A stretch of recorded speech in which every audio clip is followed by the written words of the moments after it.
Hello everyone, this is Mens here. I'm going to be breaking down the Object 252U's armor in this video. This is also going to correspond with a weak spot guide I have over on my website, wackguru.com.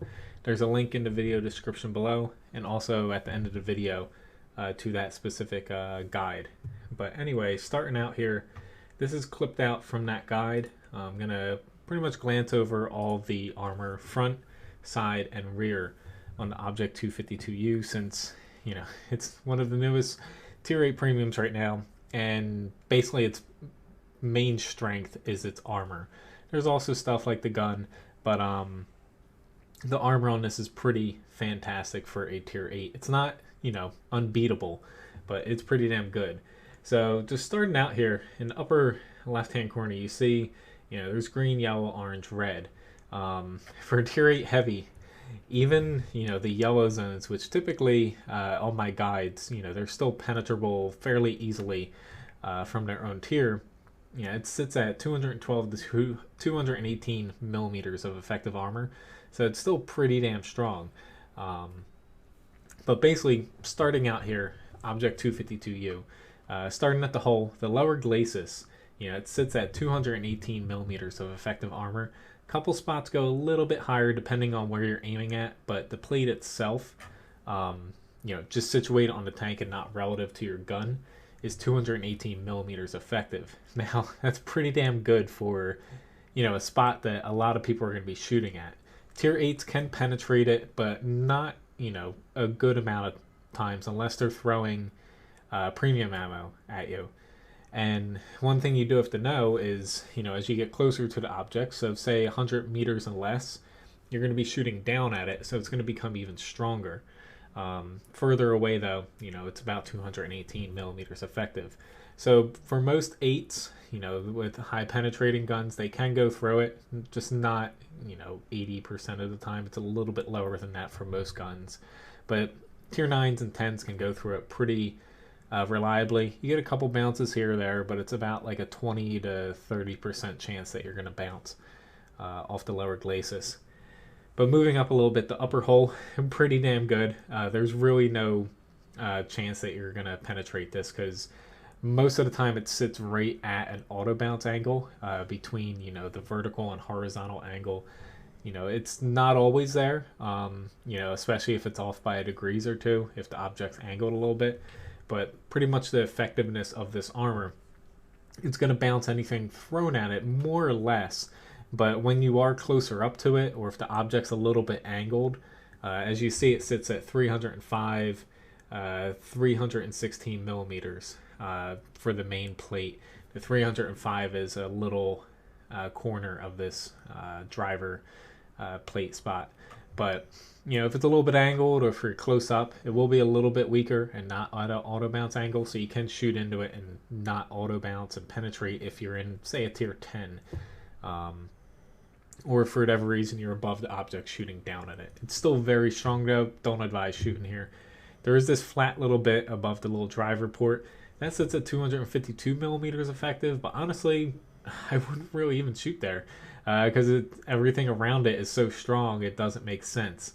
And then the turret itself, it sits anywhere from 238 on the turret front in these orange areas and also on the turret ring up to 419 millimeters plus effective when you get to the edges, and the mantlet itself 260 millimeters at the weakest spot here, mainly to the right of the gun. There's no armor behind there, and also little tidbits around the gun, but really they're not that usable.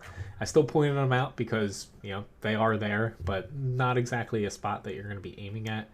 The turret front, the little flat parts next to the mantlet, they're really the only usable spot, or the turret ring, because technically right before this driver viewport and under the turret ring, if you can get a shot down there on it, you will penetrate it because it's thin, but that requires ricocheting down or shooting down at the tank, so there's other spots to shoot at anyway. Now, not the best view on the front here when it comes to the cupolas, so I kind of popped up to a higher view here just above the turret. As you see, this is the main weak spot on the front of the object. Much like the IS-6, it has two cupolas. They're not gigantic, but they're both there, and there are two of them, and pretty much the majority of them. So only the the very edges here you see are 212 to 355 plus millimeters effective. Most of it though is 151 to 166. So anything coming across the object can pen them, as long as you aim carefully and don't get annihilated by the tank's high alpha in return. So they are there. It's not the largest weak spot, but between the lower plate and the cupolas, there are spots to penetrate the object from the front. So moving on here, let's get to the side armor. Let's see if I can line this up here pretty quickly. It's not going to exactly be perfect, but there we go. But looking at the side, so starting at the top here, the cupolas are pretty much the same on the sides as they are on the front. So the weak spots there, if you know them for the front, you're going to know them for the sides and even the rear. But moving down onto the turret, the turret's still pretty strong. You're going to want to avoid shooting the front area. That's pretty damn strong there.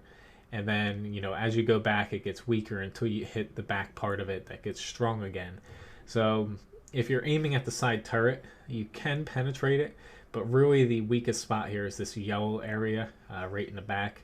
Because even a little bit further up, the orange area, this is 237 millimeters at its weakest. But moving down, you have a small little strip on the turret ring that is very weak. And then you're going to want to avoid on the side hull, this red area. The upper glacis is angled back so far on the tank, even further than the IS-7, that it comes back pretty far onto the side. So you're not going to want to hit that. But behind that, this yellow area, the upper hull is 206 millimeters effective, pretty weak. And even this back rear section that's angled is 221. So still fairly weak, but stronger than, you're going to want to shoot at this in like a tier 6 or a 7. So the armor's still pretty good. And once you get down to the bottom here, it does get a little bit weaker. Now, this spaced armor area, it's right about here. This is, 30 millimeters of spaced armor.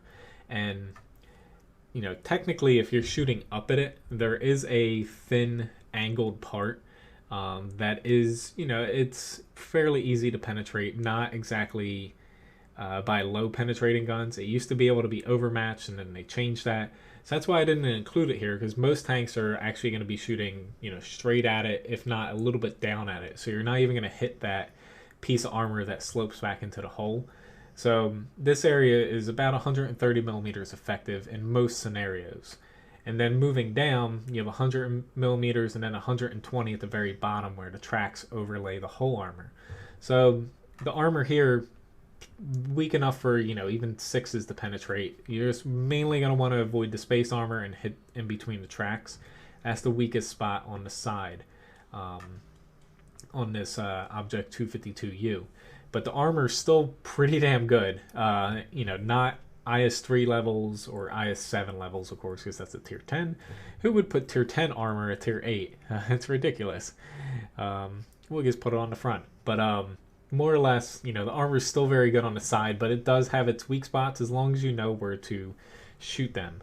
That's part of the Object 252U's strength, is the armor is very good at a glance. And, if you're able to kind of exploit that, the armor is excellent. However, for people who know their weak spots, you're still going to be able to pick through it as long as you're able to aim and you don't get trolled by like RNG. All right, so this is pretty close to the view I want. But on the rear here, the lower hull, pretty damn weak, 104 millimeters effective. A couple little bits down here, they can be penetrated. Basically, when you shoot here, part of the tracks overlay the rear hull armor for whatever reason, but it's just a little bit stronger. Add 20 millimeters. This angled section on the upper rear hull, though, is stronger than what it appears. 180 millimeters, and then the sides here are 221. So pretty damn strong for rear armor. So you're going to want to avoid hitting that, because even some tier 10 tanks, like tier 10 heavies, if you get a low roll on your penetration, you potentially can bounce the rear. Theoretically, just not very It's not a very high chance, but it's still there. But for tier 8s, 7s, 6s, even 9s, you're going to want to just hit the lower plate. And also the rear turret is pretty much all weak. There's a couple little red, yellow bits around the edges, but most people are going to know not to shoot there because they're angled. And then again, the cupolas here on the back, same as the front sides.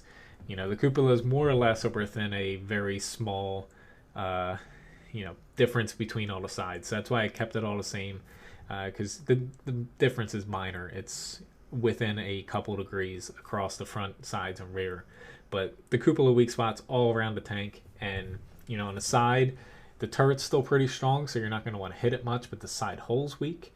Lower down, lower hole in the back here is weak, and also rear turret. So there's always, at least one, if not two weak spots. Really, the front was what is going to basically give people trouble, because, you have the cupola weak spots up here, mainly in the center, but the lower hole is still pretty strong. So against lower tiers, it's going to be a little bit hard to penetrate it. But the spots I was talking about, you're going to have to rely on ricochets. It's basically right up here underneath the turret front, and also this plate is very thin, but expecting to get penetrations there, it's not something you should rely on, because, it all comes down to luck. A little bit more luck than you want to rely upon. But anyway, hopefully you enjoyed this little glance over of the Object 252U's weak spots. Like I said at the end of this video, which is right about now, there's a link to my website for the full guide. Feel free to check it out, and other weak spot guides, if not, in the video description below. Otherwise, thanks again for watching. Hopefully you enjoyed this, and hopefully it helps you out a little bit. Have a good one.